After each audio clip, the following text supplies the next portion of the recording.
सभी दोस्तों का संस्कृत क्लासेज में हार्दिक स्वागत है। जैसा कि आप सबको विदित है, विसर्ग संधि प्रकरण चल रहा है। विसर्ग संधि के तहत हमने विसर्जनीय शिष्य है वा सरी और से सजुषो रू सूत्रों का अध्ययन कर लिया है। आज हम आगे के सूत्रों का अध्ययन करें उससे पहले जितने भी नए साथी इस चैनल पर जुड़े हैं वो सभी इस चैनल को सब्सक्राइब कर लें। वह सभी साथी लाइक व शेयर ज़रूर करें। तो आइए प्रारंभ करते हैं अगला सूत्र। अतो रोर प्लुताद प्लुते। अगला सूत्र है अतो रोर प्लुताद प्लुते। यदि ऋस्व ए के पश्चात रू या रे हो और रे के बाद भी ऋस्व ए आए तो रे के स्थान पर ऊ हो जाता है। जी हाँ दोस्तों, यदि ऋस्व ए के पश्चात रू, जैसा कि से सजुषो रू सूत्र से रू होगा और रू का जो ऊ होता है उसका लोप होके केवल रे बचता है।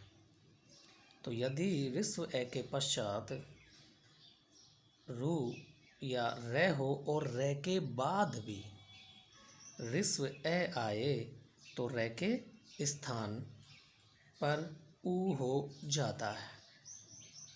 ऊ का आद्गुण सूत्र से जब स्थिति ए प्लस ओ होती है तो ओ हो जाता है। ओ के बाद ए आने से एंग पदांतादति सूत्र से जब स्थिति ओ धन ए वाली बनती है तो ओ अवग्रह हो जाता है। जी हाँ, ओ के बाद ए के आने से एंग पदांतादति सूत्र से ओ अवग्रह भी हो जाता है। यहाँ एक बात स्पष्ट कर लें कि अतोर और प्लुताद प्लुते सूत्र के बाद में जो स्थिति बनती है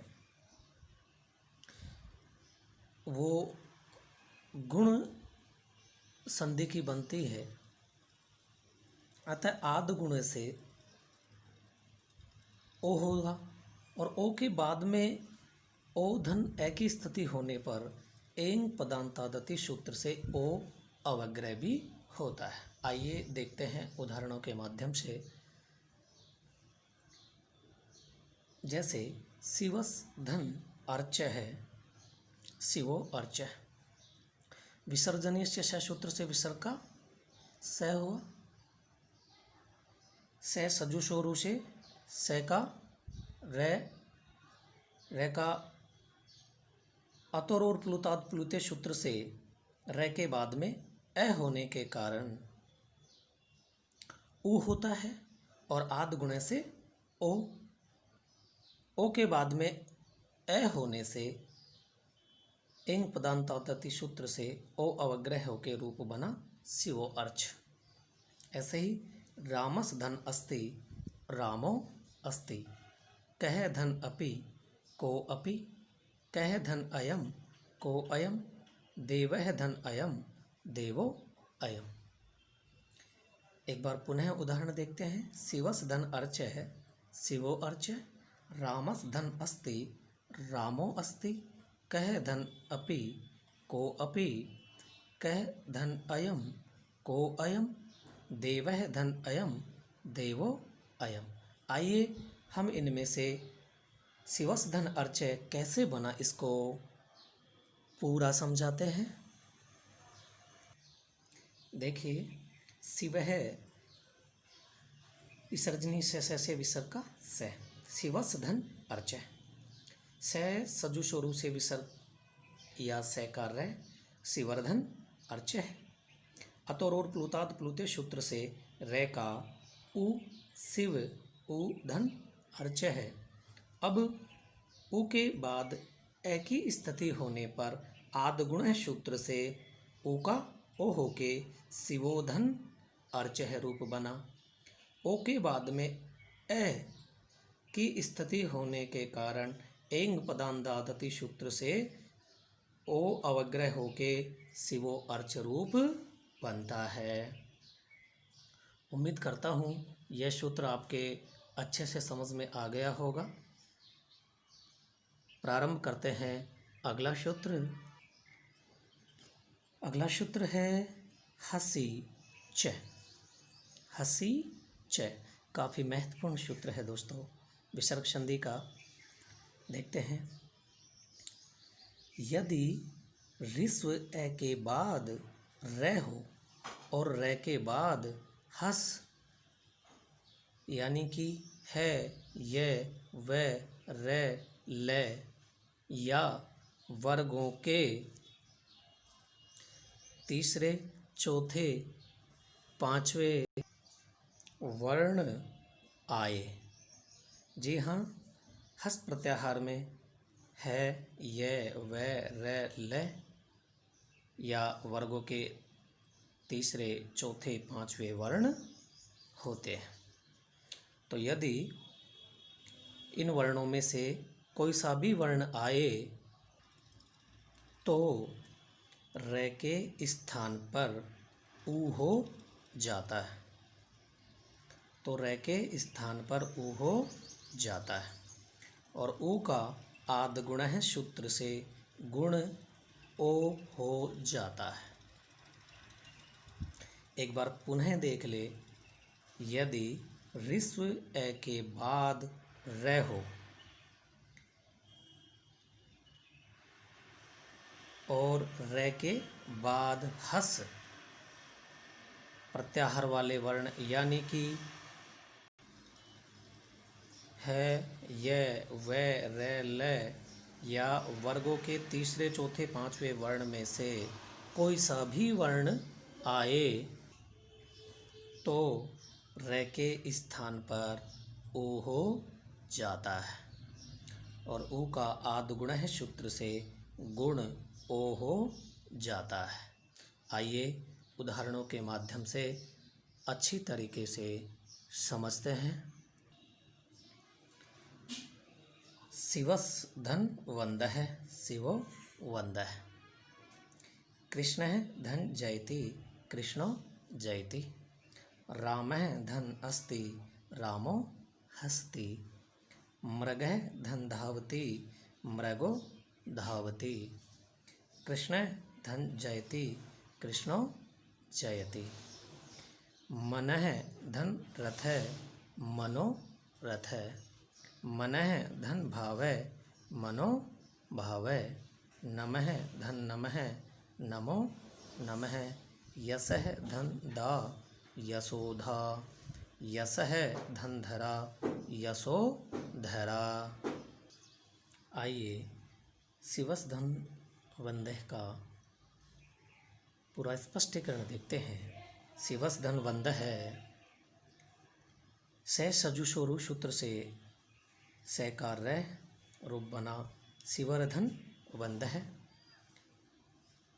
अब हसी च सूत्र से रै के स्थान पर ऊ होके रूप बनता है शिव ऊ धन वंदः। इस स्थिति में आद्गुण सूत्र से शिवो वंदः ऊ का ओ होकर रूप बनता है। शिवस धन वंदः सै सजु स्वरू से रह होके शिवर्धन वंदः है और हसी जैसे शिव ऊ धन वंदः है। उसके बाद में ए के बाद में ऊ आने पर आद्गुण सूत्र से ओ होकर शिवो वंदः रूप बनता है। उम्मीद करता हूँ हसी च सूत्र और इसके उदाहरण समझ में आ गए होंगे। आइए चलते हैं अगले सूत्र पर। अगला सूत्र है रोरी। रोरी। यदि रे के पश्चात रे आए तो पूर्व रे का लोप हो जाता है। यदि रे के पश्चात रे आए यानी दोनों तरफ रे की स्थिति हो तो पूर्व रे का लोप हो जाएगा।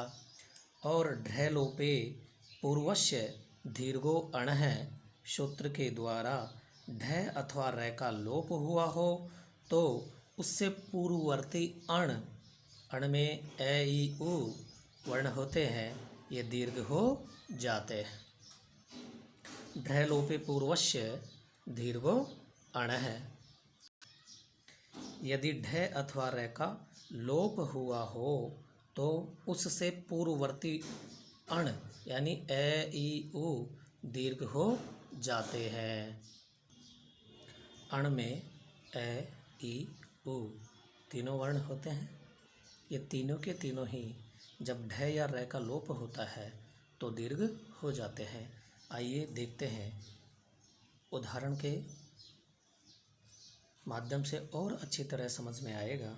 जैसे पुनर्धन रमते, रोरी सूत्र से रे के बाद में रे होने से पूर्व रे, इस रे का लोप होता है।